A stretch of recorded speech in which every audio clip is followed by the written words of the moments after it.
Well, I think we can start the last panel of this conference. I think we had very productive discussions yesterday and today. And I think I can say that it's fair to say that the goals of the conference were completely achieved. I want to thank everyone again, the sponsors, FGV, NYU Center for Transnational Litigation and Commercial Law, for making this conference possible. I think we came full circle now because we're going to end where it all started, discussing again interpretation of the CISG, as we did yesterday and as we did in the first panel today. So why are we discussing now recent case law on the CISG? I think by now it's clear to everyone that we do need to understand what's going on out there, particularly with case law. Regardless of that case law being binding or non-binding or just persuasive, regardless of that authority that case law might have to us, I think it's clear now that we cannot simply ignore what other courts are deciding in terms of the CISG rules. So what we are trying to avoid here, it's what I could say the Chuck Norris mindset. Chuck Norris had this saying, used to say in his characters, that all the streets had just one way, which is my way. So we are trying to avoid that every judge in every country starts saying, look, this is what CISG says. Particularly us Brazilians, we like to do this type of tropical approach to international conventions. So the idea here is to share, in this panel, is to share with you some very interesting and recent case law, court decisions, maybe arbitral awards, I'm not sure, discussing the application of the CISG, which is good because then we can touch upon various topics that were discussed before. So we don't have a specific topic, we're going to deal with cases, we deal with different topics. The reason why I'm talking here as the chairman of this panel is because Professor Franco Ferrari has to leave today earlier than expected. So I'll be the chair in this panel, and then we're going to follow the presentations of the speakers. Franco will be first because he has to leave shortly after he speaks. And then we can move, but my idea is not that we have 5 presentations, but that we could have like more discussions, not only between the members of the panel, but also with the audience. I think this has been the rule yesterday and today, that we had plenty of discussion between ourselves. So I think we should keep that framework. Having said that, I will now give the floor to Professor Franco Ferrari for his final presentation in this conference. And again, I take this opportunity to thank him once again. Franco, I hope to see you here in Brazil soon again. I think we have much more work to do. This is only the beginning. And of course, we hope to count on your assistance every time. Thank you again.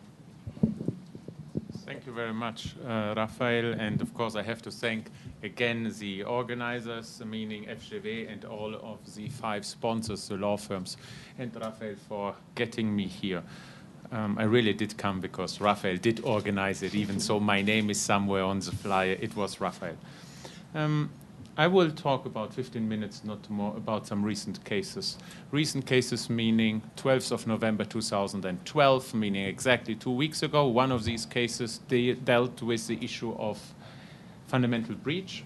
It did deal with it in a very exhaustive manner, I have to say. And that is a way all of the Italian lower courts deal with it. What do I mean?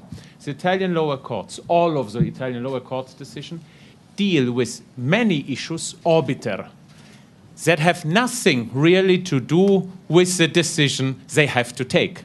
All of these, without exception, are former PhD students of mine. And they know what to say, even though it's not relevant. But it's correct. That is very important. So you will have the Tribunale di Forlì again deal with Article 25. It refers to the issues which were mentioned earlier.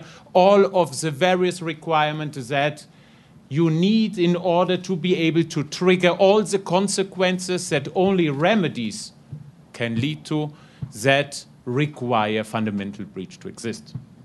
That's the most recent one. It is not yet out in English, will be out in English soon. The nice part about that decision is that it basically castigates US court decisions because it expressly says it is wrong to state that the contemplation rule determined under Hadley versus Baxendale is what Article 74 is about. It says it is a homeward trend, which is not the trend the CSG is favoring. Rather, one has to look into foreseeability as such, irrespective of a domestic law. So that's what the new decision says. Again, it cites 65 foreign court decisions and arbitral award. The next one, and I'm using a chronological order, is actually a US court decision from August 2012. The most recent decision from the US have only one thing in common: they are not consistent. That's the only thing they have in common. I say that because this one is actually very nice. It has only 3 lines on the CSG, and there you can't do much harm in 3 lines. So it is exactly what I mentioned earlier. The issue is that agency is not dealt with. Do you remember when I talked about interpretation? Party. Party is a concept not to be defined autonomously because agency is not defined. And of course, fortunately this time, this decision was very short and got it right. But that's one of the few that got it right. There is one other, and I'm talking about the last 2 years here. There's one other that deals with scope, which we dealt with basically yesterday. That is also correct because it says that the validity of specific contract clauses is not governed by the CSG. That's a decision from July 2011. So that is also correct. You could not do a lot of harm there. The other ones are a little inconsistent. Do you remember when I said, of course, CSG is applicable ex officio. Most courts get it right. The US courts don't get it right. 2 recent decisions say CSG is not applicable ex officio. So as a lawyer, if you have to claim, you always look at the US, they did get it wrong. And of course, however, there is also one decision that gets it right. Let's start with the more recent one, May 2012, the food team decision. Here, the court says the CSG is not applicable ex officio. Actually, the parties must both assert claims under the CSG. If not, you apply UCC. That's exactly what I mentioned this morning. That's a Lex Forism example, actually a very good example for that. Then, however, and I will only mention this very shortly because I know that somebody else will talk about the SEDA Petrochemicals, the first one, or the more recent one, September 2011. Here, ex officio application of the CSG. So that's the correct one, at least correct in light of non-US case law. There, of course, is a different problem because there, again, US courts get it wrong and say, oh, the exclusion must be explicit. Remember, I talked about that. That's only good if you don't want to be tricked into implicitly excluding the CSG. But if you look at the panorama of decisions abroad, that is not consistent. Of course, there are other decisions that deal with exclusion. And again, of course, these are inconsistent. There is one more recent one that is, again, Maxonics case, March 2012. Here, again, you have to exclude the CSG expressly. A more recent one, Microgem, April 2012. No, you don't. So we do not know whether the courts tomorrow will say one thing or the other. Trend shows that federal courts, at least, will require express exclusion unless you refer to UCC. So I would say that is actually a point to be made. Microgem also says that it's insufficient, that is in line with all foreign case law, to refer to the law of a contracting state in order to get the CSG out. So as was mentioned yesterday, and Pilar mentioned it as well, if you refer to Swiss law, that's a CSG from now on. So that's a CSG. All courts say that. If you refer to New York law, even US cases say that is CSG. If you refer to UCC, then it's out. Okay, so that is an issue to be taken into account. Then, in chronological order, on March 6, 2012, another Italian court did deal with CSG issues. 62 foreign court decisions have been cited. That is one which you find in English already. It deals with issues, again, fundamental breach, non-conformity. What is a non-conformity? What's the time for giving notice? What's the time for giving notice in respect to the moment when you know or could have known? Article 38. That, in my opinion, is the most recent decision that exhaustively deals with case law. So there was one idea, maybe if we were to have another conference, the idea is to have these translated into actually Portuguese, because with 10 court decisions, you get an overview basically of 280 cases from abroad, organized in a certain way that probably judges would like to see things organized. So that may really help. One very brief thing in relation to the sphere of application, which I always distinguish from the scope of application. The sphere of application is what deals with the question as to whether the CSG applies at all. The scope deals with the question to what extent, once you have decided that it applies, it covers a certain issue. So as mentioned, agency is out according to recent case law, correct case law, as well as the validity of various contract clauses. The same goes for third-party rights. The CSG does not deal with third-party rights. But as far as the sphere of application is concerned, there is actually a nice court decision, Grupo Esenciero, that is the US District Court for the District of Maryland, July 2011. Why do I cite that? Not only because the result is in line with all courts today, meaning distributorship agreements are not covered by the CSG, but contracts concluded in order to perform the distributorship agreement or any framework agreement are covered. Perfectly fine. This is an exceptional decision, not only because it gets things right, but because it avoids clearly, actually expressly, the so-called homeward trend. In fact, under US law, UCC, distributorship agreements are contracts governed by the rules on sales law. No doubt about that. The court expressly stated, and here I quote, and the only quote I will make, also distribution agreements are considered contracts for the sale of goods under Maryland's Uniform Commercial Code. Courts have held that such agreements are not considered contracts for the sale of goods under the CSG. So here you see that expressly the court takes a position that has nothing to do with the homeward trend, which we have actually seen existing in US courts normally. Under the UCC, a contract for the sale of goods explicitly includes both contracts relating to the present sale of goods and contracts relating to the future sale of goods. And here they give actually example of case law. Courts interpreting the CSG, however, have concluded that the law does not extend to agreements that create a framework for future sale of goods, but fail to establish specific terms for quantity and price. So that is, in my opinion, remarkable in itself. Yesterday, and this is where I will then conclude, we also talked about 1.1b, of course. Our colleague talked about the sphere of application and so forth. 1.1b is a very interesting provision. Some of us have written 10 articles. I got out of one provision, 1 comma actually, more than 10 articles out. Nice. But what's the real problem in real life? Article 95 reservations that some countries like Singapore, China, and the US, as well as some former socialist countries, did make to 1.1b did. What's the effect? A lot of dispute on Article 95 and its effect in legal writing. I don't see a reason why. There's only one good view.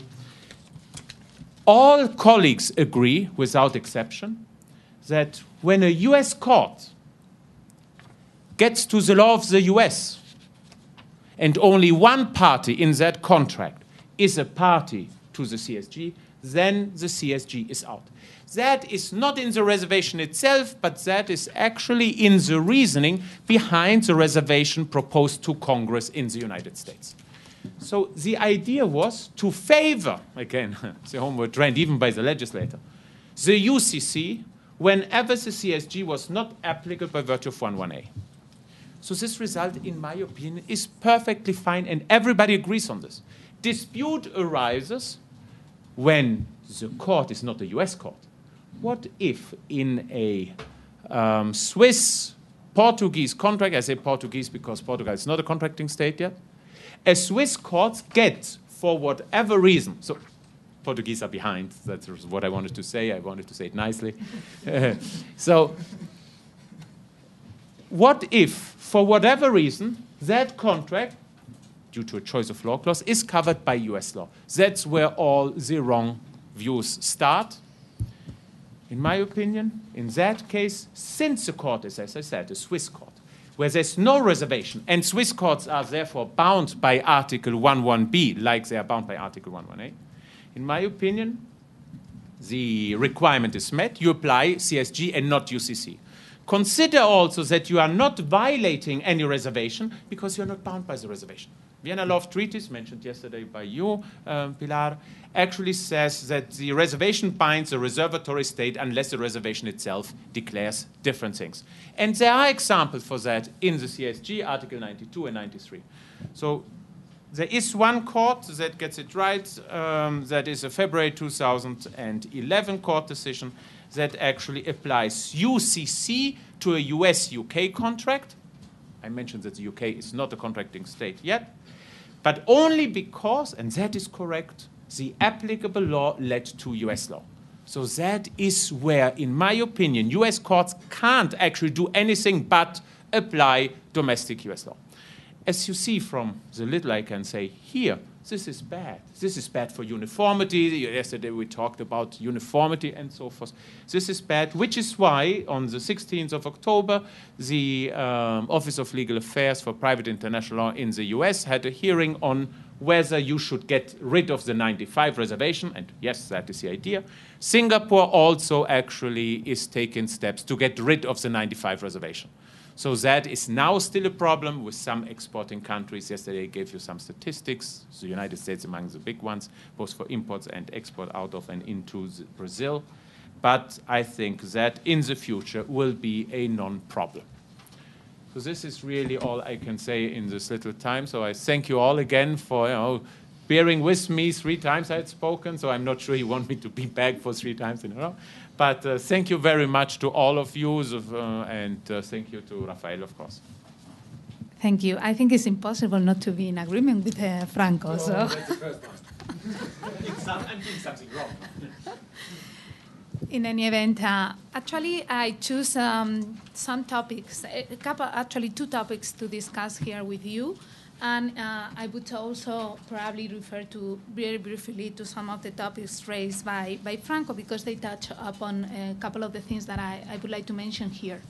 And the 2 topics that I decided here to cover with you is one more from a practical point of view, and the other one is more based on a theoretical grounds, but also with a practical application as well, because it's also based in recent case law, in this case in Spain, but also in other countries. The first topic that I would like to deal with you, it also derives from conflicting cases coming most from the US, but not only from the US, and it relates to whether the convention applies to Hong Kong. And China, as you know, is one of the most important partners of Brazil. Yesterday, Franco mentioned the statistics. I had in my PowerPoint presentation the current statistic of the WTO of 2011, but are really the same ones as Franco mentioned yesterday.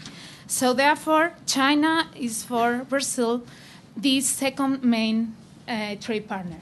This first one is the European Union. As we know, the 23 out of the 27, soon 24 out of the 28 are contracting states of the CIG.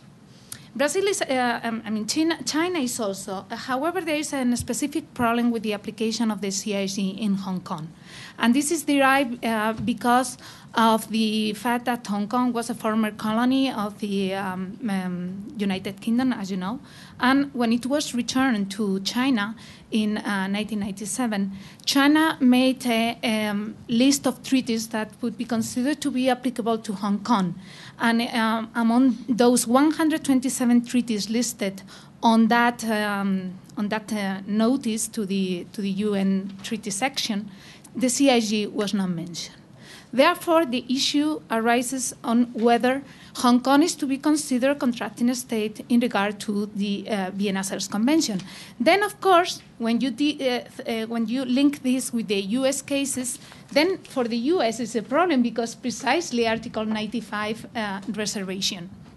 And then for Brazil, if, for example, you have a choice of law clause saying Chinese law, then no problem. If you have a choice of law saying Brazilian law, no problem at all as well. So then the problem comes when you do not actually have a choice of law clause. And then, of course, it is up to the court or the arbitrary tribunal to decide which one is the applicable. And then the issue comes on whether whether Hong Kong is or not to be considered a contracting state.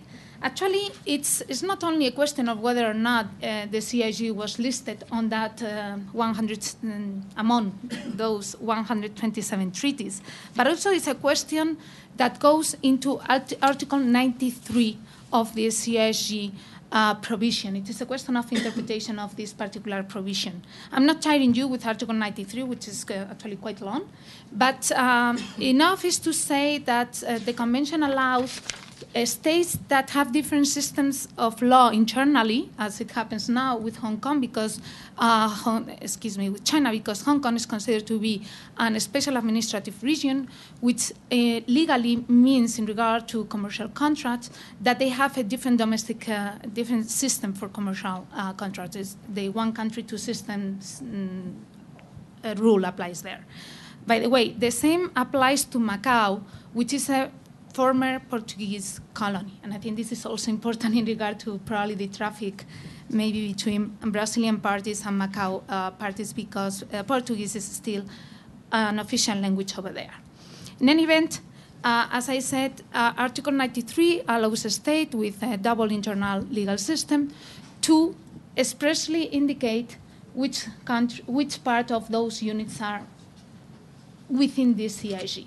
However, the presumption, and it is expressly stated in paragraph 4 of Article 93, is that a contracting state that does not make any declaration at all, the Convention extends to all the territorial units. Since China has never made any apparently formal declaration to that regard, then Hong Kong should be considered a CIG contracting state.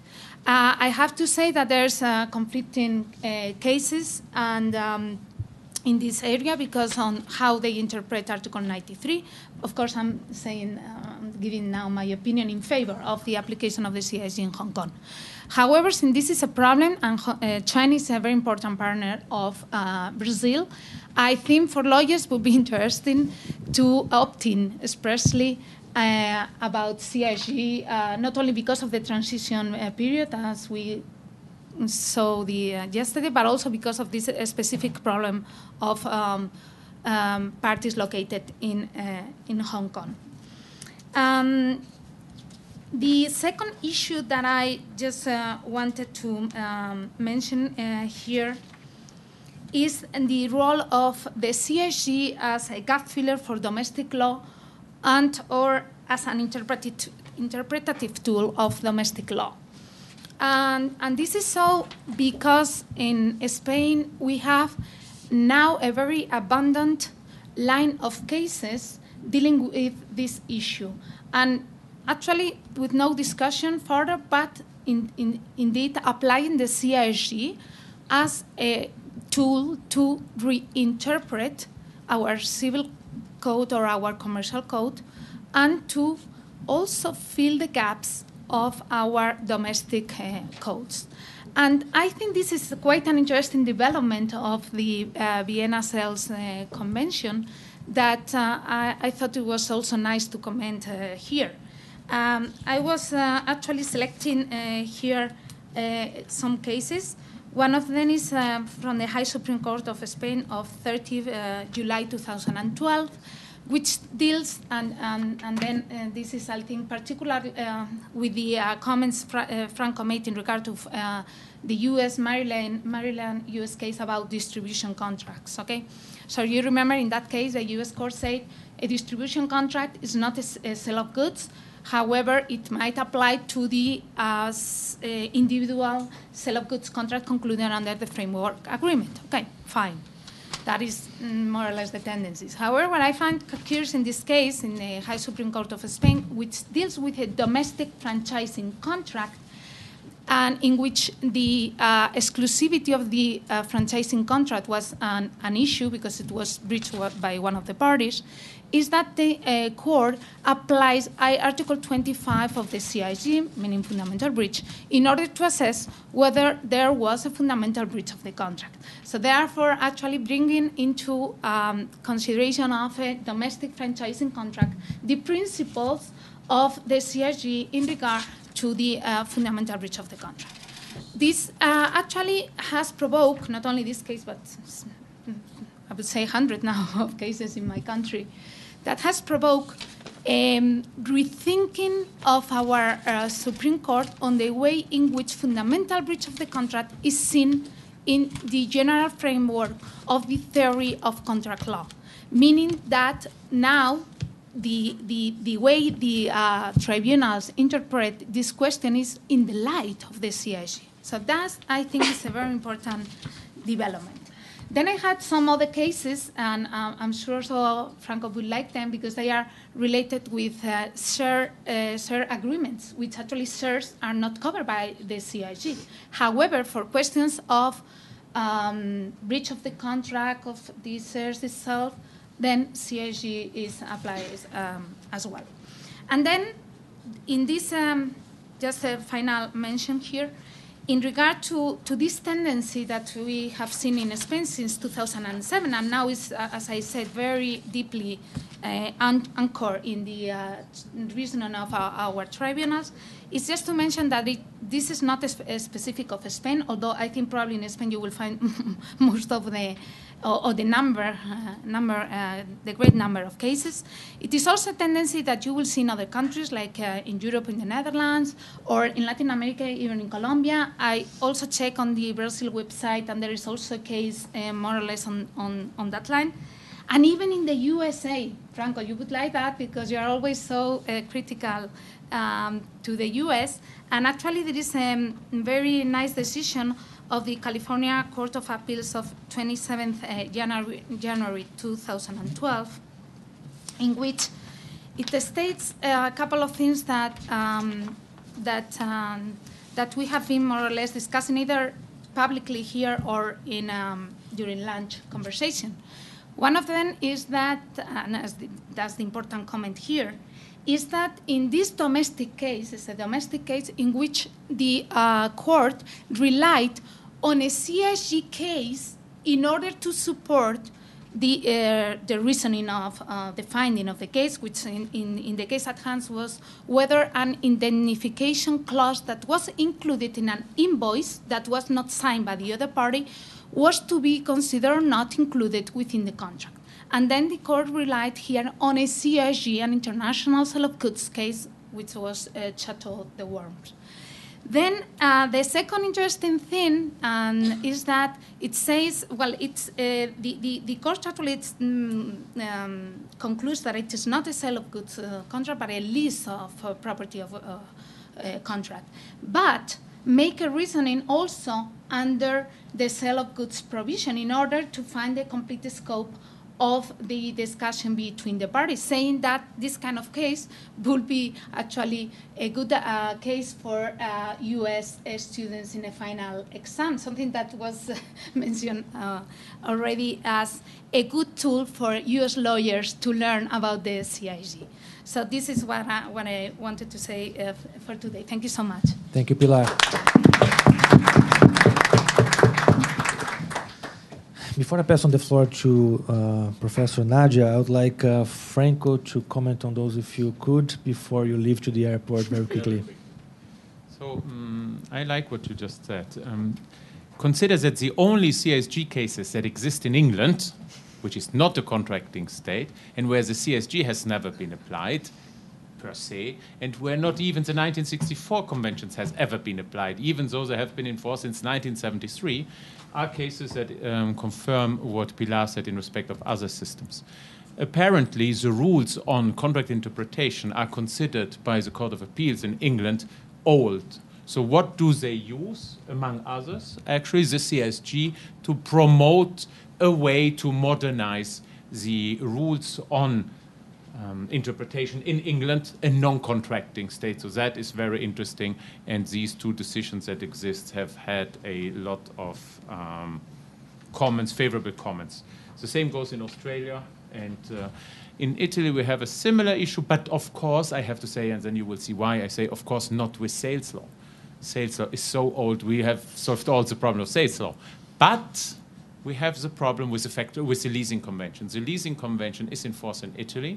In Italy, there's a dispute as to a given right by the lessee vis-à-vis the original seller. So we don't have a provision there. So the Italian Supreme Court on 2 occasions has exactly done what Pilar has now referred to, meaning has interpreted the domestic law in light of that solution, only because, of course, even under domestic law, some commentators had taken that position, and in a nice way suggested that, this is a unitary system. It's true you look at the civil code as a unitary system, but the law in force includes now this convention, so we have to interpret, unless, of course, there are specific statutes that contradict it, one in light of the other and vice versa. Thank you, Professor. So now I'd like to ask Professor Nadia Araújo for her comments. Before you do it, I would just a brief introduction. I think it's not necessary because the audience knows you, but in any event, Professor Nadia is a professor of PUC, Rio de Janeiro. She's a very well-known scholar in private international law and international law. And I think it's also fair to say that one of our best experts on the CISG. So it's good to have you here with us, Professor Nadia, and please, the floor is yours. Thank you. I'd like to thank the organization of FGV for this invitation, and also Professor, in the name of all the invitees from other countries, on Professor Ferrari. And I think today not only I'll be considered especially, but a visionary, because Professor Ferrari talked about how the CIG must be international, how it must be interpreted in a broader way in an international framework, and was very critical of the decisions of the U.S. courts on their home trend, on their inconsistency with the way they deal with the CISG. Well, what can we say about Brazil? What can we say will our courts do? And I will go back to what my friend Professor Vera Fradeiro said about Bartolismo, and the way we're so using Brazil. I don't know if Professor Ferrari is aware, but Brazilian courts use a lot of international decisions on their reasoning, while in the U.S., the mention of international law is a scandal at the U.S. Supreme Court. So I believe our courts will cite international cases, will use Pace University case system, and judges will practice this interpretation in the broader possible way. And why do I say that? Because we also have a tradition in Brazil where, when there's such cases, jurists, as an affidavit, gives pareceres and opinions that help the judges. And this is even a big market here for lawyers for this kind of the opinions. And I would also think constitutional interpretation would not prevail. And I say this because you mentioned the case of Microgen, and I was reading the Microgen case and this difficulty in establishing whether when you choose some kind of law, you're really opting out. While my impression of the CISG is that if you want to opt out, you have to put it expressly. You have to write it down, I don't want it. Not just say something and then have a choice of court provision. Well, I have a case in Brazil where indirectly we dealt with that. It was on arbitral award. It was recognition and enforcement of arbitral awards 3035 in the Superior Court of Justice. And while I was reading, I was remembering what we said at lunch, because one of the things they decided is that this case is without any cost, because in the resolution of recognition and enforcement of arbitral awards and also international decisions of the Superior Court of Justice, there is no cost whatsoever when you go for a decision. So in this decision, the arbitral tribunal used the CISG to decide a case. And while it was up for recognition and enforcement in Brazil, one of the parties said it was against public policy, the fact that instead of using Swiss law, which was the designated law, they used the CISG. I know you are surprised and not very happy, but the outcome is good. The outcome is that our court said that there's no problem. That's because the CISG was incorporated into Swiss law. It was Swiss law. And it was not a public policy offense. And it was not an overboard of the limits of the arbitration clause. So this is a clear, and they quote, they discuss the CIG problem for 2 paragraphs in the decision.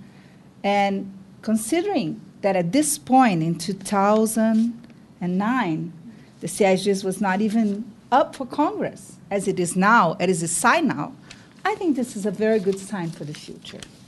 So I believe our interpretation of Article 7 will go well for the future of the CISG jurisprudence and case law in Brazil. And I will stop here so he won't feel like he's missing what I'm saying at last. Thank you.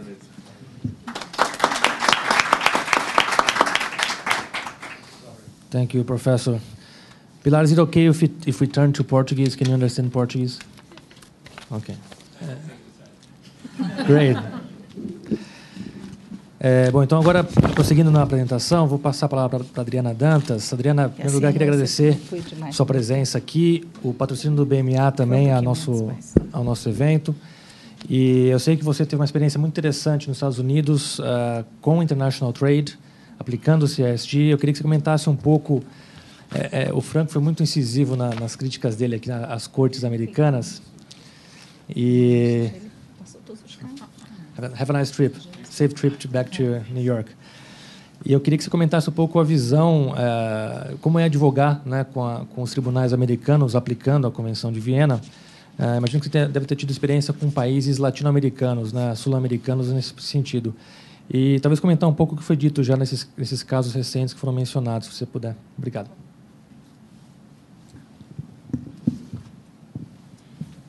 Boa noite a todos. Primeiro, eu queria agradecer pela oportunidade de estar aqui com vocês. Eu me sinto super honrada e assim, lisonjeada mesmo de estar aqui em meio a tantas estrelas, né? Para mim, sinceramente, é uma grande honra e um super desafio. Como o Rafael falou, a minha experiência, a minha formação sempre foi em trade law, com uma base de WTO e trade remedies, questões regulatórias. E nos últimos 5 anos, até outubro do ano passado, eu morei nos Estados Unidos. Nesse período, eu atuei como advogada no escritório chamado King & Spalding, no qual eu coordenava a parte de América Latina do escritório. Eu era meio que uma apagadora de incêndios de problemas relacionados à América Latina. E, apesar de estar baseada em Washington, D.C., eu dividia meu tempo entre Atlanta e Houston. Então, para falar a verdade, acumulei várias milhas nesse período que eu morei lá.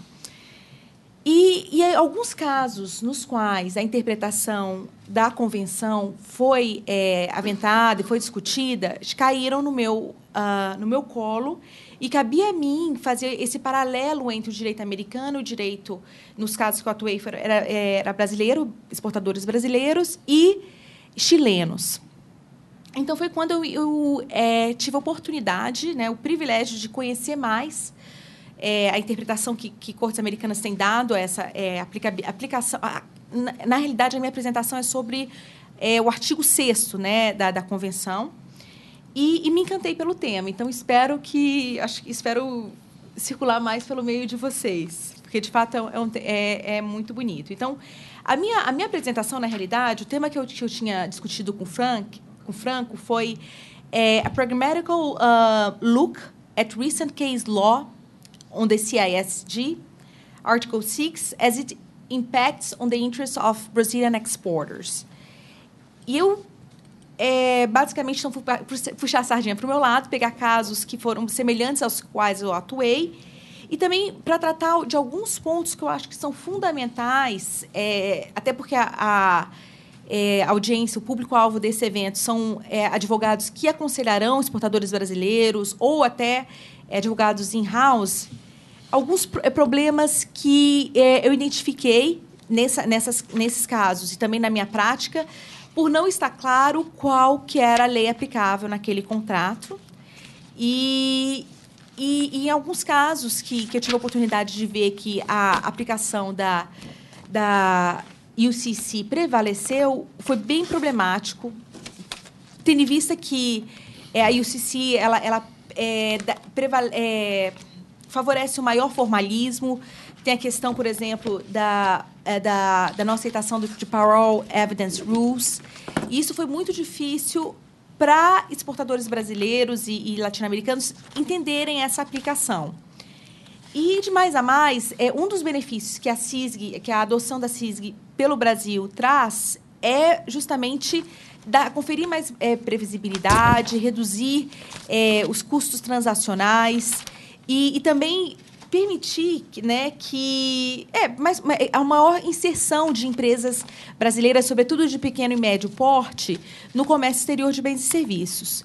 Daí porque é importante ficar atento a essa questão da escolha de cláusula ou até assim, trocas de e-mails, de correspondência nas quais possa passar despercebido por um agente de comércio exterior que está tendo uma discussão sobre UCC na ânsia de fechar um contrato, alguma discussão de mérito mesmo importante que pode vir a prejudicar aquela questão esteja em jogo.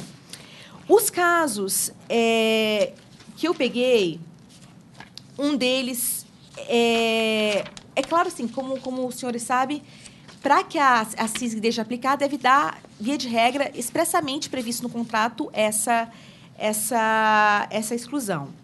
E eu peguei para analisar alguns pontos que eu achei relevante, até porque os problemas que eu enfrentei foi muito no setor químico. Eu peguei 2 casos, queria focalizar em 2 casos envolvendo essa Cedar Petrochemicals, que foi um dos casos mencionados pelo Franco. E nos 2 casos, a Cedar tem como contraparte ou exportador ou comprador da Coreia. No primeiro caso, que é um caso do final de 2011, e foi julgado por uma corte em Nova York, foi muito semelhante a um caso no qual participei. O produto químico, um dos fatos do caso, ele chegou, nem chegou, ele foi exportado, nesse caso, o comprador era essa trading americana, e foi, de fato, um caso muito semelhante ao que eu vivi com o exportador brasileiro. O produto foi comprado por uma trading norte-americana, Cedar, que iria revendê-lo E, para tal, ele deveria revender esse produto dentro de uma certa especificação desse produto químico. E o exportador coreano vendeu isso, as partes previam um conjunto de inspeções ao longo do trajeto para verificar se o bem chegaria em boas condições. E, no entanto, no Porto de Roterdã foi constatado que o produto estava totalmente fora de out of specification. E, então, a exportadora americana alegou que haveria uma quebra de contrato com base no amparo na CISG, os artigos 35 e 36. E o principal elemento de defesa da coreana foi falar que a CISG não aplicava, não caberia naquele caso, tendo em vista que, apesar de não estar expressamente previsto que as partes tinham opt-out da convenção, alguns fatos e também alguns trechos do próprio contrato deixavam claro que isso teria saído. Então, foi uma discussão bem interessante e que previa também uma discussão de quem arcaria com os riscos dessa perda, porque no contrato estava previsto que a mercadoria seria entregue free on board. Então, o exportador coreano falou assim, apesar de ter sido identificado um problema ao longo da trajetória, eu não tenho nada a ver com isso. Então, foi um caso muito interessante que eu recomendo, e é bem prático, e que, para mim, o que eu aprendi com ele, e que eu orientaria os meus clientes, é muito assim o foco, além de você... E se, nesse caso específico, se a UCC, a corte decidiu que a CISG aplicaria, se a UCC tivesse prevalecido, a interpretação seria bem distinta. Isso porque a defesa da Coreia para falar da empresa coreana exportadora que ela não deveria arcar com os riscos da perda daquela mercadoria, do fato dela chegar no porto de destino fora da especificação, foram termos estritos do contrato. E a empresa americana, que era quem moveu a ação, ela alegou o contexto da negociação e o fato de que não havia as empresas não tinham expressamente aberto mão da CISG para fazer valer o seu direito, e a decisão final foi no sentido de que a importadora tinha razão e os riscos e as perdas foram honrados pelo coreano. Então, esse é um caso específico que, se fosse apreciado com grande grau de formalismo, com grande grau, a maior valorização do que está escrito no contrato, do que esse contexto e as provas que são apresentadas, que seria o caso de uma análise sob a ótica da UCC, nesse caso, a importadora americana não conseguiria reaver o prejuízo desse produto ter chegado fora de especificação e não ter conseguido consumar a transação de revenda, né, que ela é uma trading company. O outro caso que eu queria abordar, e aí já tem uma ótica um pouco distinta, é também um caso que envolve essa trading company, que é a Cedar, que é uma empresa do setor petroquímico. Desculpa puxar sardinha pelo petroquímico, foi o que eu mais trabalhei. Esses são casos bem comuns, no qual a empresa coreana, que era a compradora, moveu a ação contra essa exportadora nos Estados Unidos por quebra de contrato.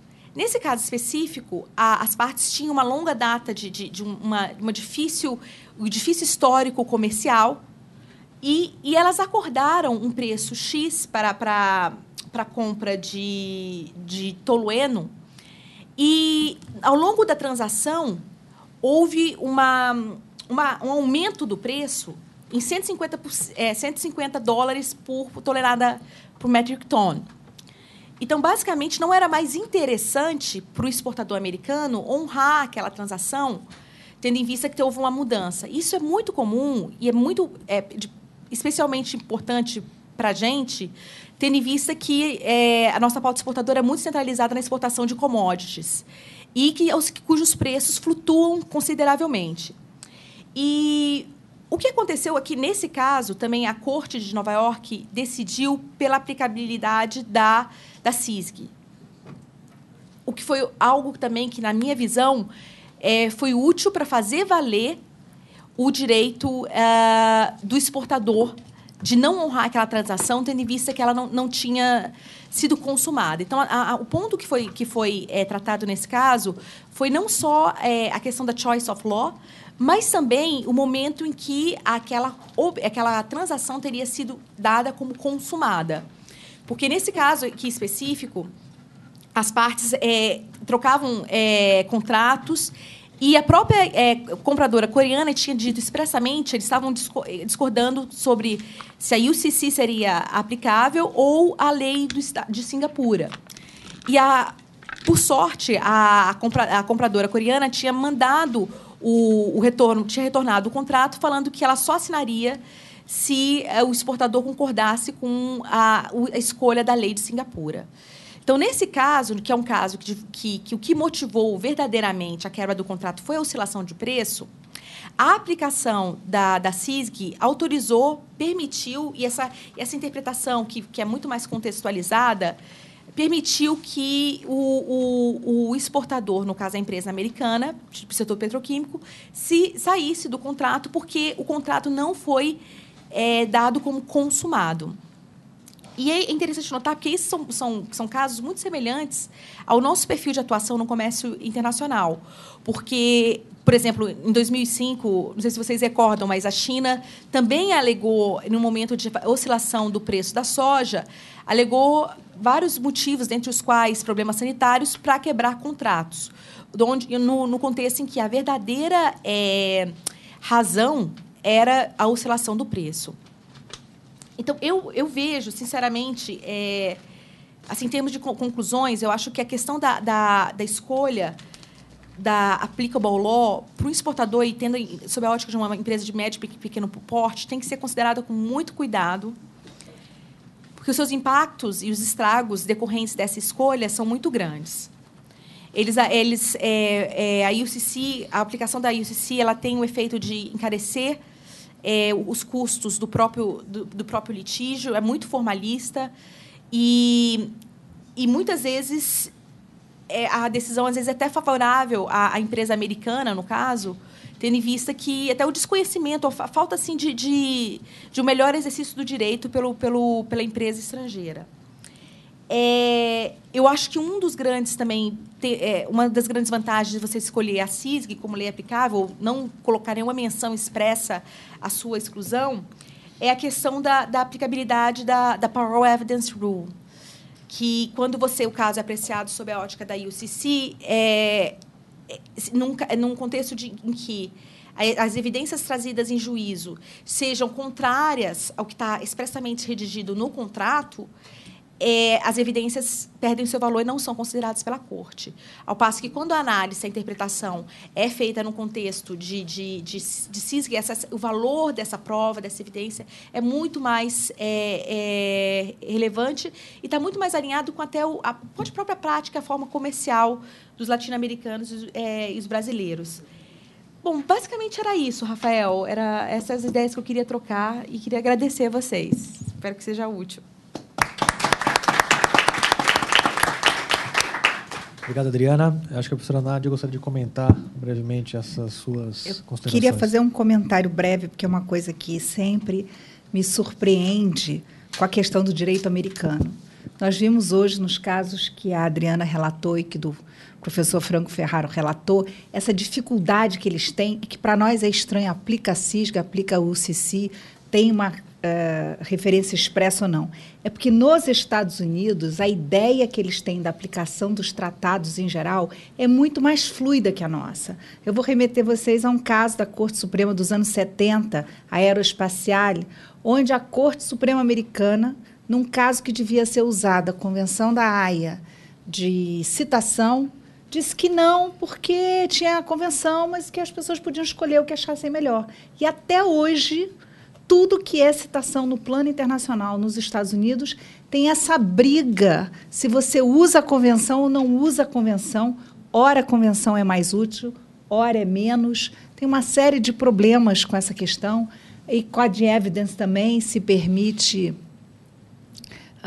discovery se não permite discovery, coisa que no direito brasileiro é absolutamente impensável. Quando, na minha visão do que acontece aqui, a Convenção de Viena estiver em vigor, acabou. Ela está em vigor. Eu vejo os tribunais aplicando-a, no máximo, uma discussão de lei especial versus lei geral, se vier com essa história do Código Civil, de uma interpretação maior. Eu não vejo esse tipo de problema tão claro e tão relevante nos Estados Unidos por conta dessa diferença de sistemas acontecendo aqui. Agora, eu pensei aqui uma coisa, é bom essa audiência que está pensando, para prever o futuro, se, com relação aos americanos, nós vimos que há uma enorme discussão sobre o opt-out, se escolher ou não uma lei, você está fazendo opting-out ou não, é um pouco assim, turbulento.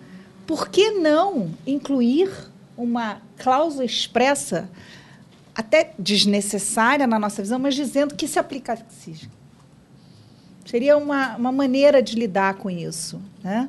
Mas é uma cláusula positiva, inútil, talvez, do ponto de vista formal, mas que deixaria claro para eles o que a gente quer.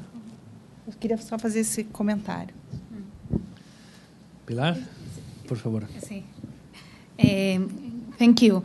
Just two comments, because I think the CEDAR decision commented by Adriana is a very interesting one. The first comment goes into the implied exclusion of the CIG, because something that has been commented here before. And I think it's funny to see here, reading the decisions, the grounds upon which one of the party relies on the implied exclusion of the CIG. They are nonetheless. I'm completely silly things for a lawyer to say that there is an implied exclusion of the CIG. It's like the FOB term mentioned, like the thing that there was an agency inspection agreed in the contract, or finally the fact that there were a merger clause. And then my second comment goes precisely with the merger clause or entire agreement clause, because those are very typical, as you know, in U.S. Contracts, and they are not as well known in other systems of law. And then the question is whether a merger clause, which is also tied with the question of the parallel evidence rule, find a place within the CIG, within the convention. And I think the CEDAR case is a very interesting one, because it reaffirms, at least in a first impression, it reaffirms what it has been constantly maintained by scholars and also US case law, which is that there is no room for parallel evidence rules within the convention. Then, of course, a different question would be, how do you interpret merger clauses? Whether there is an intention of the parties to actually exclude all of the previous evidence of the parties. And then, for that reasoning, the court expressly relied on CIG-AC Advisory Council's opinion number 3, which precisely was written in order to call the attention of the US lawyers about the CIG making a change in their way they interpret or they apply their internal domestic contract law. Because, as I said, there's no room under CIG for parallel evidence rule. And this decision is quite important because it's the second time that the US court relies on CIG-AC opinion, in this case, CIG-AC opinion number 3, which I think is also an important development for the interpretation of the CIG in the light of an international, in this case, group of scholars that are trying just to do their best in order to promote an uniform and international interpretation of the convention. I think it's nice that it's the second decision that cites and relies CIG-AC opinions. Obrigado pela... Adriana, desculpa interromper. Eu só queria passar para a Flávia, de poder depois começar um debate talvez mais livre, para não deixá-la para não prejudicar a nossa própria exposição também. Pula essa parte. Não, faço questão. Só apresentar, então, a Flávia Bittar. Ela, aliás, antes de mais nada, novamente agradecer a você e ao Eduardo pelo generoso patrocínio à nossa conferência aqui. Realmente, de novo, se não fossem os sponsors, não teríamos aqui uma conferência. E a Flávia Bittar é grande especialista de arbitragem, direito internacional. Inclusive, já venho estudando a convenção há alguns anos, particularmente nos treinamentos das equipes de Minas Gerais para a competição de Viena. Então, sei que a Flávia se debruça sobre esse tema já há algum tempo. Eu queria te agradecer, Flávia, por ter também se disposto a comparecer, estar aqui conosco hoje e poder colaborar um pouco com essa discussão. Obrigado. Eu que agradeço, Rafael. Ser a última palestrante do último painel, do último dia da conferência, depois de ouvir as maiores autoridades no assunto, inclusive nossos brilhantes conferencistas que vieram do exterior, é realmente uma tarefa ingrata, mas eu vou tentar cumpri-la da melhor forma possível. Não posso começar sem antes fazer os meus agradecimentos, inicialmente à organização deste evento, na pessoa do Rafael Alves, pela oportunidade de estar aqui hoje com vocês. Parabenizar também a organização por estar realizando esse evento num momento tão oportuno, tão importante para a comunidade brasileira, e trazer Pilar e Franco Ferrari aqui para estar conosco nesses 2 dias, dividindo a experiência deles conosco, num momento que realmente é de extrema relevância para o ordenamento jurídico nacional. Quero agradecer também a todos vocês que estão aqui até agora, aguardando o final dessa conferência. E também gostaria de agradecer ao Pedro Soares pela ajuda que me deu na organização do material, na coleta do material para fazer essa apresentação. Quando eu fui convidada para participar desta mesa redonda sobre a jurisprudência recente da CISG, me veio em mente uma ideia inovadora. Disse, bom, o Brasil está prestes a entrar praticamente no circuito da CISG, então eu vou buscar decisões de países que recentemente aderiram à convenção para conhecer qual está sendo o ponto de vista dessas cortes em relação à convenção, tão logo foram internalizadas ao ordenamento jurídico. A primeira constatação é que do ano de 2000 para cá, 15 países aderiram. Então, entre eles nós temos Uruguai, a Colômbia, a Islândia, Israel, Honduras, Coreia, enfim, Paraguai, El Salvador, Japão, Turquia, República Dominicana, entre outros. De todos esses países, na extensa pesquisa que nós fizemos efetivamente, encontramos decisões de apenas 2 países, por incrível que pareça, que foram 3 decisões da Colômbia e 1 decisão do Japão.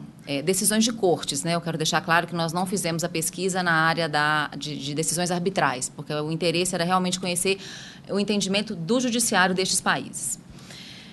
Entre elas, uma decisão da Colômbia era relativa a um procedimento obrigatório que eles têm de análise da constitucionalidade, portanto, não vem ao caso fazer o comentário. Então, eu trarei a vocês um pouco alguns comentários, não todos, porque realmente seria necessário um pouco mais de tempo para fazê-lo, sobre como a Convenção de Viena foi mencionada pelas cortes destes países ao analisar questões que não necessariamente demandavam a aplicação da Convenção, o que eu achei extremamente interessante. E o resultado dessa análise me levou a concluir, depois de tudo que ouvimos aqui ontem e hoje, que, como vocês verão, tanto um quanto outro país, a tendência deles é afastar o homeward trend, tão temido pelo Franco, né? Até uma pena que ele não esteja aqui para ouvir essa constatação, e também porque prestigiaram o uso da convenção para interpretar situações de casos concretos em litígios, num caso doméstico e no outro não. E também o uso da CISG, a importância, como disse Pilar agora há pouco, como um instrumento para suprir omissões do direito interno e também para interpretar esse mesmo direito interno. Bem, a primeira decisão que eu trago para comentar é uma decisão de 2010 da Corte Suprema da Colômbia, entre uma transportadora marítima, uma instituição bancária e um agente aduaneiro. O contrato foi firmado entre o distribuidor colombiano e o transportador. E ele não continha previsão nenhuma sobre quem seria o destinatário final da mercadoria. Chegado vinha dos Estados Unidos, né, a mercadoria vinha dos Estados Unidos para a Colômbia. Chegada na Colômbia, a carta de crédito não havia sido paga e nem mesmo o frete. No conhecimento de embarque, havia uma menção ao fato de que a mercadoria objeto do transporte, do contrato de transporte, estava penhorada para uma instituição bancária. Então, como os documentos necessários para a liberação da mercadoria, que essencialmente era o pagamento da invoice e do frete, não foram apresentados às autoridades portuárias, a carga ficou retida no porto. E o transportador, ele tentou de todas as formas receber da instituição bancária, que segundo ele seria a parte responsável pelo pagamento, e não obteve êxito. Aguardou 150 dias para buscar uma solução judicial que é prevista no ordenamento jurídico da Colômbia, que permite que, após 30 dias que ele fizesse a notificação de pagamento ou de liberação da mercadoria, ele poderia buscar uma ordem judicial para descarregar a mercadoria e revendê-la para quem ele quisesse, ou simplesmente descarregá-la e deixá-la armazenada. Mas ele não buscou esta solução judicial em tempo. Quando ele foi ao judiciário, um caso bastante complexo, porque primeira e segunda instância a discussão foi eminentemente sobre a legitimidade da instituição bancária de figurar no polo passivo da ação. Ao final, ela foi declarada como não responsável pelo pagamento, por uma série de motivos. Realmente é bastante interessante. Depois eu vou disponibilizar o material, eu acho bem interessante a leitura. Mas o que me chamou a atenção nesta decisão foi que, ao final, a Corte Suprema da Colômbia, ela, não obstante ter mantido a decisão de condenar a empresa distribuidora a pagar os danos ao transportador marítimo, diminuiu sensivelmente o valor dos danos a serem pagos em razão da ausência de mitigação do prejuízo por parte da empresa transportadora. E, ao fundamentar a sua decisão, a Corte teceu longas considerações a respeito da aplicação do artigo 77 da CISG, que, em regra, não era aplicável ao caso. Então, este caso eu achei bastante interessante e que, por não ser a lei aplicável ao caso, a CISG, mas ela foi prestigiada por esta Corte ao fundamentar a decisão da questão da mitigação dos danos. Nós temos uma perspectiva brasileira com relação a isso. Existe um enunciado 169 do Conselho da Justiça Federal que fala sobre o dever de mitigação dos danos no direito brasileiro. Então, por aí, isso já foi comentado anteriormente, nós vemos que existe uma conciliação de uma norma internacional com a norma do direito brasileiro e que possivelmente também será prestigiado pelos nossos tribunais. A segunda decisão que eu gostaria de comentar é uma decisão também da Colômbia, de 2011, em que também não era aplicada diretamente a Convenção de Viena, mas foi prestigiada pela Corte ao fundamentar sua decisão, com base no artigo 8.1, da interpretação da vontade das partes, e nos dispositivos referentes ao término do contrato, que é o 49 ao 64. Tratava-se de um caso, de um contrato firmado entre uma pessoa física detentora de ônibus e uma empresa de ônibus que utilizava estes ônibus no transporte de pessoas na cidade lá. E ele previa cláusulas de renovação automática do contrato, com possibilidade de rescisão mediante notificação prévia de 30 dias. Uma das partes resolveu terminar o contrato, notificou a outra e deu por encerrado o contrato. Essa outra parte entendeu que essa cláusula de término unilateral ela não era compatível com o ordenamento jurídico colombiano e, portanto, acionou a outra parte por danos.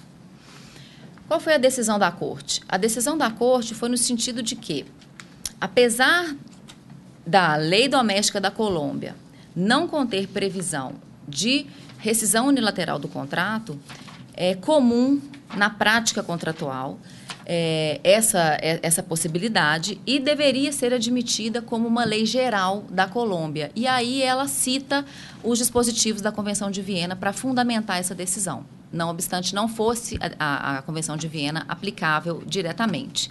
Também mencionou, no fundamento da decisão, os princípios do UNIDROIT, que tratam da mesma questão.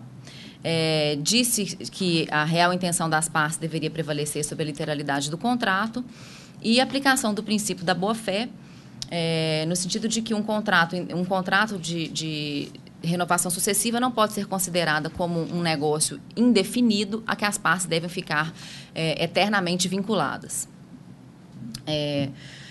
Eu também achei muito interessante essa decisão, que mostra que o homeward trend na Colômbia, né, pelo menos, não está sendo realmente prestigiado, porque não existem regras no ordenamento jurídico colombiano, até mesmo contrárias a esse dispositivo da CISG, e a Suprema Corte afastou o direito doméstico e fundamentou a sua decisão com base na Convenção Internacional. Com relação à perspectiva brasileira, num caso como esse, nós também temos um prestígio a interpretação das partes, a real intenção das partes na celebração dos negócios, que é o artigo 112 do nosso Código Civil. Finalmente, eu trago a vocês os comentários sobre uma decisão japonesa. É interessante, inicialmente, notar que essa decisão do Japão ela é de 1998, ou seja, 11 anos antes da ratificação da CISG pelo Japão, que ocorreu em 2009, desculpem. Trata-se de um caso de compra e venda de um Porsche, inclusive, para um japonês apoderado que comprou um Porsche nos Estados Unidos. E o Porsche não foi entregue. Haveria mudanças nos opcionais, né, do veículo, e ele não aceitou e deu por terminado o contrato. E o japonês, então, entrou com uma ação judicial perante os tribunais de Tóquio. O que fez o Tribunal de Tóquio? O Tribunal de Tóquio negou a sua própria jurisdição e remeteu o caso à Corte dos Estados Unidos com base nos artigos 14.1 e 31A da Convenção, que é o local da oferta e o local da entrega, né, porque era um contrato FOB e a entrega foi feita nos Estados Unidos, no porto dos Estados Unidos, e então remeteu o caso às cortes americanas. Agora, o mais interessante de tudo isso é que a corte japonesa ela não se atentou ao fato de que os Estados Unidos têm a reserva do artigo 95. E, à época, o Japão não era signatário da Convenção de Viena. E, obviamente, a parte americana não levantou essa questão na discussão, né, no julgamento. Então, como o Franco disse a nós aqui de forma bastante peremptória, que a jurisprudência americana não admite a sua própria jurisdição num caso em que uma das partes não é signatária da convenção, eu fico me perguntando que fim terá levado esse litígio, porque a corte japonesa declinou a jurisdição e remeteu para a corte norte-americana. Nós até procuramos as cenas dos próximos capítulos desse caso nas bases de dados disponíveis, mas não localizamos. Então, realmente fica aí a dúvida, e eu acho que talvez seja esse um ponto interessante para o debate, de como isso seria encarado pelas cortes norte-americanas e, em se mantendo o entendimento de que realmente eles não têm jurisdição, o que fazer num caso como esse? Qual seria a solução, a melhor solução para resolver esse litígio? Bem, conforme a gente combinamos entre nós, estou exatamente no meu tempo, e os casos que eu circulei entre os colegas foram esses, os quais me preparei para apresentar para vocês. Eu espero ter trazido alguma luz sobre a interpretação de países recém-aderentes à Convenção, como isso tem sido visto, acho que mais até mesmo pela Colômbia. A Colômbia ela é um parceiro comercial importante do Brasil, então eu acho que nós, operadores do direito brasileiro, que tratamos com essas questões de direito internacional e assessoramos clientes que fazem negócios com a Colômbia, é bastante interessante conhecer como que o judiciário desse país está interpretando e, na minha opinião, uma interpretação bastante positiva da Convenção. Estão realmente prestigiando a aplicação da Convenção nos seus julgados. Era isso que eu tinha a dizer a vocês. Agradeço a atenção.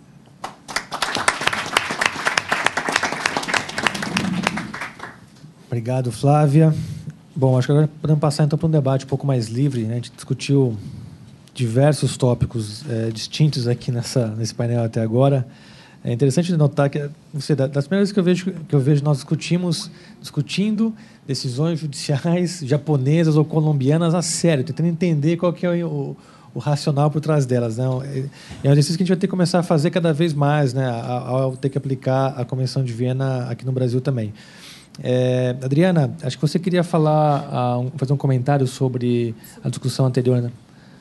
Talvez pudesse começar com você, então. Na realidade, até passou. Era sobre os comentários que a Pilar fez acerca dessa decisão. Você quer pegar o microfone aqui? Obrigada. Sobre, por exemplo, poxa, você sabe o que passou? Sobre essa questão da merger clause e do fato dessa decisão ter feito referência. O que eu acho, eu só queria pontuar uma ressalva que isso não é uma coisa que ocorre com frequência, como a Pilar falou nos Estados Unidos. Eu peguei, de fato, decisões que, nesse caso, foram um divisor de águas e foram inovadoras. Só queria pontuar isso, isso foi a razão da escolha também, mas não era nada mais que isso, Rafael. Pilar, quer comentar algo sobre o que foi dito antes? Você já está satisfeita com o debate? Podemos passar para a audiência?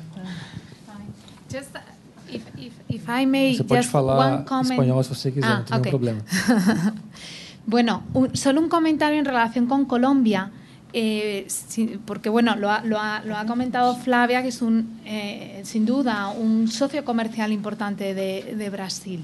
Una cuestión que he detectado últimamente en la jurisprudencia colombiana es que están realmente, como tú has comentado, muy avanzados a la hora de importar instrumentos internacionales, hasta el punto que ya hay sentencias en Colombia diciendo que los principios de UNIDROIT valen como método de interpretación del derecho interno y casi, si me apuras, para suplementar las lagunas del derecho interno colombiano. Yo creo que es un importante también desarrollo y no es una sentencia solo, son varias ya en Colombia en esa línea. Alguém da plateia tem alguma pergunta, quer participar do debate, como a gente tem feito antes? Rafael? Obrigado, Rafael. Bom, parabéns a todos os expositores. E a minha pergunta, óbvio, pode ser para todos, mas também para a professora Nádia, em especial, para aproveitar a experiência dela como internacionalista. Nesse caso que a Flávia comentou, a Corte americana, ela teria, imaginando as questões de reenvio, de proibição, haveria algum mecanismo para evitar que a Corte americana devolvesse o processo ou fizesse alguma referisse o caso para outra jurisdição, porque no final o que acontece é uma negativa de jurisdição, né? Quer dizer, o direito internacional privado, existe algum mecanismo para fazer, ou mesmo o direito internacional público, para evitar esse tipo de situação? Não. Porque a jurisdição é poder soberano de cada um. Os americanos, nesse caso específico, têm essa reserva, mas, mais do que isso, eles são zeros, invezeros em usar o fórum non conveniens. Tem horas que eles são competentes e não querem, por questões privadas, por questões públicas. É só para te dizer, no entanto, que fica todo mundo atrás da jurisdição americana como a meca das grandes indenizações. Você sabia que o Brasil é o segundo melhor lugar? E que, quando falaram aqui mais cedo em questões de danos morais e tudo, que não há danos morais em vários países, que essa ideia que nós temos não é uma coisa assim corriqueira. A Europa não é assim tão clara. Eu tenho lidado um pouco com algumas questões de acidentes aéreos. Nós estamos virando uma meca. Tem casos no Rio de Janeiro desse acidente da Air France de gente que não tem nenhuma relação com o Brasil. Quer vir para cá. Porque aqui é melhor do que onde eles poderiam acionar. O único lugar que você tem uma corte superior que decide questões jurisdicionais entre países é na Europa, com a Convenção de Bruxelas, quer dizer, o Regulamento 44 e a Corte Europeia. Mas, fora isso, é uma luta pela vida. A tendência é que a Corte Americana falou que não era competente mesmo. Até porque, se não está dependendo do termo do contrato mesmo, se não está lá expressamente, eles podem recorrer a UCC e falar que... Eles não gostam de julgar. Exato, mas tem muito fundamento. Eles têm uma visão muito... Os americanos têm uma visão muito clara de quanto custa cada coisa na vida deles. O tribunal é caro, o juiz é caro, jurisdição é cara. Aqui é que a gente dá jurisdição para todo mundo. E tem juizado de pequenas causas, de grandes causas, o que você quiser tem. Não é assim. Eles acham caro e não querem pagar. E os juízes lá não querem julgar. Todo mundo faz acordo. Me corrija se eu estiver errada. Um juiz americano efetivamente julga pouquíssimos casos ao ano. Ele passa o ano todo dizendo: eu não quero julgar, vocês se virem. Não é? Nesse caso, eu imagino que uma solução que possa ter sido verificada é os tribunais americanos terem afastado a aplicação da CISG e aplicado a UCC, mas julgado o caso. Realmente não consegui encontrar essa decisão específica, a jurisprudência desse caso. Mas pode ser que essa tenha sido uma solução aplicada. Mais alguma pergunta da plateia? A plateia está cansada. Depois de um dia e meio de conferência. Habib, por favor. Tem só esperar o microfone chegar até você, e é o meu microfone que vai chegar até você, então só um instantinho.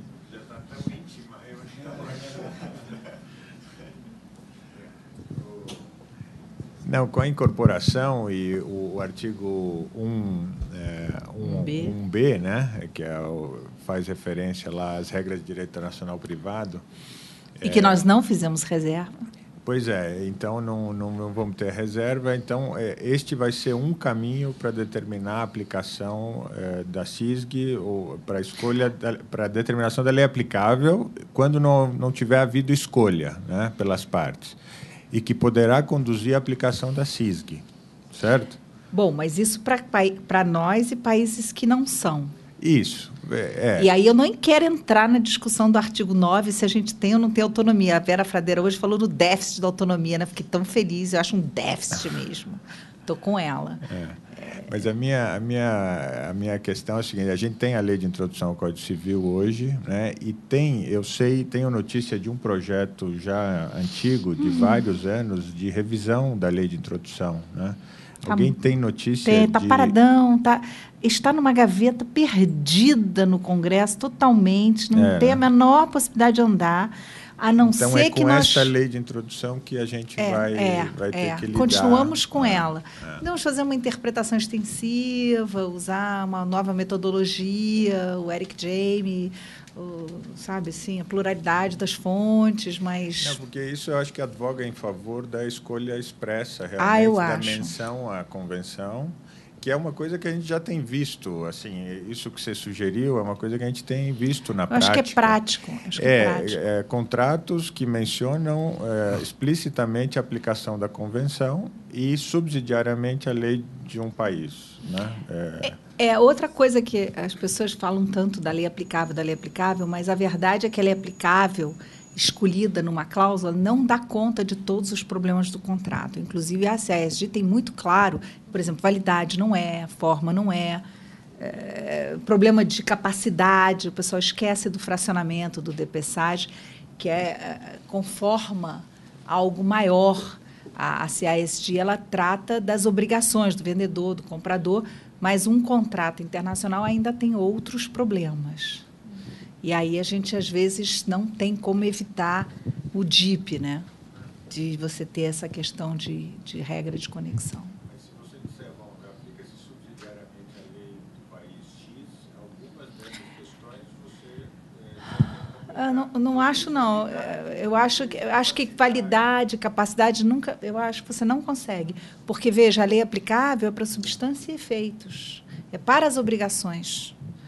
As questões das nulidades, tem algumas questões que eu acho que você não tem solução direta, assim, de resolver de antemão com uma escolha da lei. Você tem que fazer um exercício prévio de verificação de quais são as leis potencialmente aplicáveis à situação concreta para ver se aquilo te deixa margem ou não para o que você quer, para não ter surpresa. Não acho que ter mais uma cláusula, uma tentativa de escolher isso resolve, não. Sou bem pessimista, né? Mais alguma pergunta? Bom, então, com isso, eu queria já encerrar os nossos trabalhos hoje. Não sei se alguém tem mais algum comentário para ser feito. Eu queria, então, agradecer de novo a todos os presentes aqui, ficaram aqui até o final do segundo dia. Aos palestrantes que estão aqui presentes também, que participaram bastante. Eu sei do esforço de vocês para preparar as palestras e as exposições. E também agradecer à FGV pela oportunidade de estar aqui com todos vocês.